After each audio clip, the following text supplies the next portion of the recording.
Hello everyone, my name is Kiva and I teach people how to achieve the luxe look for less.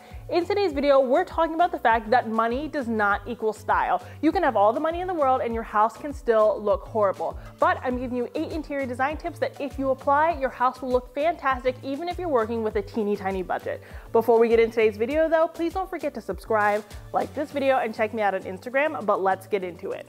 So tip number 1 is to work with the things you already have. One's inclination is always to throw away the old things and bring in something new. Well, that is very expensive, right? You're like, oh, my sofa doesn't work for my design style. These accent chairs don't work. These dining chairs don't work. Is it that they don't work, or is it that you have not dressed them? So it's all about how you dress up a piece of furniture. A piece of furniture is a piece of furniture at the end of the day. Sure, a company might add a wooden base onto one, or black legs instead of wooden legs. They're making these really minute changes and they're able to hike up those prices because you think you're getting something new, but they just repackaged the old thing and sold it to you for more money. Let's talk about this standard beige sofa here. This is a standard beige sofa. Did you get it from Macy's? Did you get it from Restoration Hardware? Who knows? I'll tell you, this actual sofa that I chose is like $4,000. Does it look like it should be $4,000?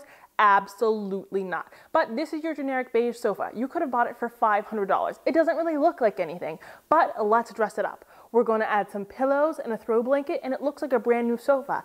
The decor that you put on top of the sofa is really ushering you into a design style. You're probably thinking Studio McGee, transitional, light, airy, maybe even modern farmhouse. You're able to pick up all of that from those pillows.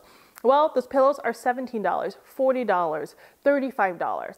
A brand new sofa would not cost you that amount of money, the cost of all those pillows together. Buying those decorative accents for your sofa is actually going to save a lot more money than just buying the sofa. And the fact of the matter is, a sofa with no decor in it is just kind of boring. Unless your style truly is contemporary and minimal, you have to dress it up somehow. This is something super affordable that we can do because, again, we'll use those same pillow inserts that we use all throughout our home. We've had them for years and we'll put new cushion covers on them. Or we will get a throw blanket that, maybe our daughter liked and now she doesn't like it. I'll bring it out to the living room. I'm going to shop my own house and dress up my space accordingly. Same thing goes with this bed here. I was working with a client and we had a really teeny tiny budget. I think the budget was like $400, right? So we wanted to make the space look magnificent, but we didn't have it in a budget to buy a brand new bed. It didn't work. Plus she'd had this IKEA bed for 5 years. It was still holding up. So what we did is we layered pillows and bedding on top of it. Look at the before and look at the after. It looks like a brand new space, but all we really did is change up the bedding. It's the exact same bed and headboard. So it's not just about the decorative accents that you layer on top of your furniture. It's also about the little changes that you make to your furniture. For example, if you have a really low profile sofa, but that doesn't fit your design style anymore, you want it elevated, head over to Lowe's or Home Depot and pick up some legs and switch out the legs. It's a really affordable fix because those legs cost $8, $10 as opposed to getting a brand new sofa. If your sofa has wooden legs and that leans a little bit too mid-century to you, you want it to be more modern, get some electrical tape, wrap it around the bottom, and then it looks modern, or paint them, right? There's so many little things that you can do that can really elevate your space without having to spend a ton of money.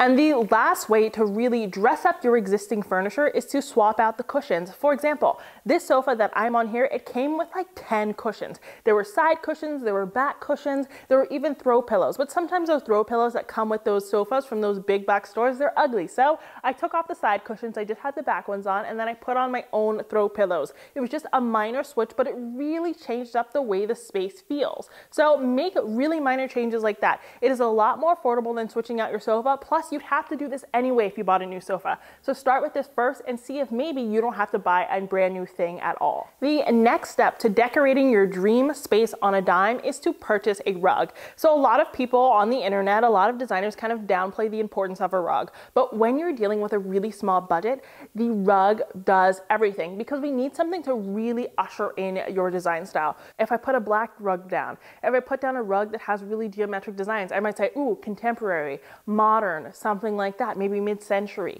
If I put down a Moroccan rug, maybe you're doing the bohemian or the transitional. In this room we're crafting together here, we really want it to be transitional. We're going for that Studio McGee modern organic look. So we're going to put down that faded oriental rug. And again, these rugs don't have to be expensive. You don't have to buy them from the best rug dealer in the world. Everything I'm using in today's video are from websites like Wayfair, Amazon. You can get these things super affordably, but get that rug. It's really going to set the tone for the room. And just look at this room without a rug. Without a rug, okay, with a rug, you're bringing all the colors together. It feels really cohesive and anchored, and that's exactly what we want. You can add a rug on top of the wall-to-wall carpet, on your hardwood. It doesn't really matter, but this just really helps to anchor your design style. And that's what you want to do with any space. It's important that you make the space feel cohesive, whether it's 100 square feet or 10,000 square feet. Now, even though we're decorating on a budget, we're going to spend money on something, right? We're going to invest in one thing. So I want you to invest in something that's going to pack the most punch. So Kiva, what do you mean by that? Kiva, you bought a really expensive mirror. Yeah, probably don't do that. This mirror is something that I've wanted forever, but I'm going to say it. I don't really want you to invest in that. I actually want you to invest money in the thing that is going to have a practical purpose and is really going to attract attention. So what does that mean? Of course, you are designing your home for you, but again, I want you to walk into every room and be wowed. So I want you to buy furniture and invest in furniture and pieces that really, truly wow you. Plus, they have some utility. So if, for example, I bought a $1,300 vase, okay, that vase looks great, and I, saved some money on my coffee table. I got a $90 coffee table. It looks fine. The coffee table, it's gonna probably fall apart, and it doesn't really tie my space together like I wanted, but I got my really nice vase. Yeah, that doesn't really make sense to me. Of course, the vase is great. If you're a vase aficionado, of course, please go ahead and do this. If you're a collector, if it has sentimental value, of course, there are always exceptions to the things that I say. But if you are just a normal person, no one is going to walk in your home and be like, oh, wow, what a vase. What a vase. This vase is the reason that you are my design icon. That's never going to happen, right? The vase doesn't really have that much utility. It looks nice. You're not going to drink out of it. You're probably not going to get real flowers because they're cumbersome and they're probably really expensive. So what is the vase for? The vase is just there to look nice.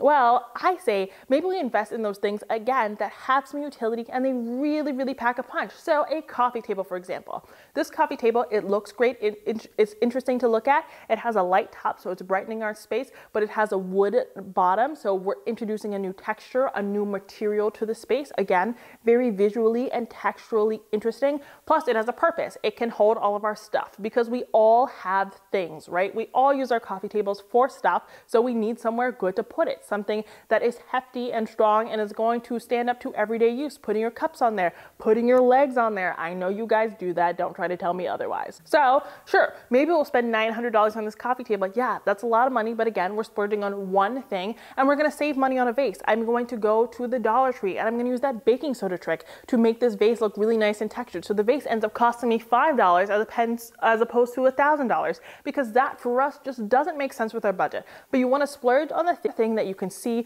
from every single perspective of that room. Splurge on the thing that you are going to use every single day. We're only going to splurge once and we're going to splurge on something that matters. The next interior design tip is to group things in sets of 3. So this is called the rule of 3s and it is an interior design fundamental. So listen up. So when you are styling surfaces, which we all do, we want to group things in groups of 3 because that is what is most visually interesting to us. That is something that we like to look at. It's a psychological thing and it just happens to be the case. So when you're styling anything, whether that be the pillows on your sofa, you want to make sure that they're grouped in 3s.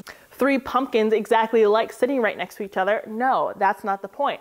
What you want to do is have 3 things that have different colors or different textures or different heights. Let them be different for each other, layer different, again, colors, textures, heights, but group them together because again, very, very interesting to look at and it's just a lot more appealing. A lot of people's inclination is to just put one vase on a countertop or put 100 things on a countertop. And those are the opposite poles, but again, those are the poles. We want to have a happy medium, so stick to that rule of 3s. It works super well when you're putting your set of art up, when you're dealing with your pillows, when you're dealing with your coffee table styling. No matter what you're styling, if you use this tip, you're going to love the way that it looks. And no matter how big your budget is or how small your budget is, you need to dress your walls. So a lot of people let decor like artwork go to the wayside, but I argue that it is the most important thing because again, it takes your design upwards. It's really nice that you have a really nice looking sofa, but if there's nothing on the walls, you don't actually see anything when you're standing up, right? And we spend a lot of time standing up in our homes. So we have to have something on those walls. So art doesn't have to be a picture. You can, use use your own family photos. You can DIY your own art. You can get it from Etsy. Art can also be doing an accent wall. So use peel and stick wallpaper. That's what we did in this project here. And it really, really changed the space. This client really liked the bohemian and transitional together. So we wanted to make it a little bit more whimsical, a little bit more fun and inviting. So we put up some peel and stick wallpaper. The peel and stick wallpaper in all for the entire room cost about 80 bucks. It was a little bit of an investment, but it really, really changes up the space. And so instead of investing in really expensive artwork or having to DIY anything, or again, just spend more money, we're able to do this and it's going to look great. Plus she can take it with her to her very next apartment. Now, if you have artwork or pictures that you already have and you're really struggling to make them work together, get matching frames. Again, you can get frames from IKEA, Amazon, Michaels. Michaels is actually one of my favorite places to get frames, and they're super affordable and they always have coupons. But if you get matching frames, your art is always going to work better together. When you have the disjointed frame, sure, that looks really nice in Architectural Digest and on Pinterest, but sometimes we kind of struggle with that in our own home. Does it look off? Does it look too wacky? Does it look too funky? Well, if the frames match, it's okay. If one painting is red and the other one is blue and the other one is orange, it doesn't really matter. But if that's off-putting you as well, choose artwork or photos from the exact same series. So say you took a family trip to the beach, right? You went to the beach and you took a bunch of photos. Use photos from that one setting so that all the colors are consistent. Plus, we're going to use the exact same frames and they're going to complement one another perfectly. That's a really good hack. Just head out there with your iPhone or your mobile phone, take those pictures and print them at home. Print them at CVS or Walgreens. You can always use a app like Karma or Honey to get some money off of that printing and you will be good to go. Something that I see go to the wayside all of the time is lighting, because lights can be expensive. Even at IKEA, you're like, why is this lamp $50? What is it $50 for? I know lighting can be expensive, but lighting is super important because lighting does a myriad of things. One, it helps you see in the space, and being able to see a space is super important because we don't always have natural light. It gets dark. How do we see in a space? Another thing that lighting does is it draws attention to specific parts of the space. You spend all this time styling your surfaces and make your home look pretty, but we want to draw attention to that. When you enter a space, it can be really overwhelming, especially if it's a new space. It's so interesting, it's so cool, you don't actually know where to look. Well, lighting helps you direct you to things. Think about when you go to a museum. They always highlight the artwork so you can see the intricate frame, the brush strokes. You're trying to draw attention to that, right? So we want to think about our homes in the same way. We want to draw attention to our art in the museum, so we want to do the same thing at home. Add picture lights, add task lamps, add LED lights. LED lights are actually my favorite things to add because you can get them at IKEA and at Five Below. I love to add them to my clients' homes because it creates a mood lighting at nighttime. Yeah, mood lighting, we're gonna say it, sometimes you want your room to feel kind of sexy, right? So LED lights are a great way to see that. Plus, it has a great practical purpose if you struggle with mobility or you're a little bit elderly because you need to see to get up in the middle of the night to go to the bathroom or just get up in general. You need to be able to see, and this is a great way to facilitate that. Last but not least, lighting is decor in itself. Wait, that's not even last but not least, but lighting is decor in itself. It adds some vertical interest. It adds some interest down near the ground. It adds a lot of visual interest. Think about a nightstand. Sometimes you don't have the money to buy decor for your nightstand. Sometimes you don't want decor in your nightstand because you actually use it.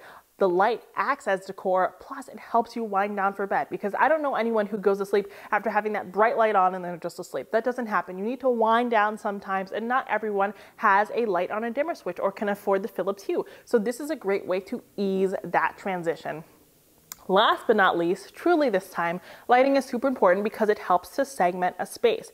No matter what your budget is, you have to define your space properly. I'm not going to go on and on about that, but if you want a video on how to define your space, let me know down in the comments so I can create that content for you. But dividing a space is so important, especially if you're dealing with a smaller space like a studio. You're like, how do I make this one room feel like 10 different rooms? The way you do that is by segmenting the space, and you can do that with lighting because it actually creates a visual barrier between one space and another. You don't have to buy a calyx to separate it. You don't have to buy a room divider. Those things are expensive and they take up a lot of floor space. So you can do it with lighting. It is versatile and it achieves that goal.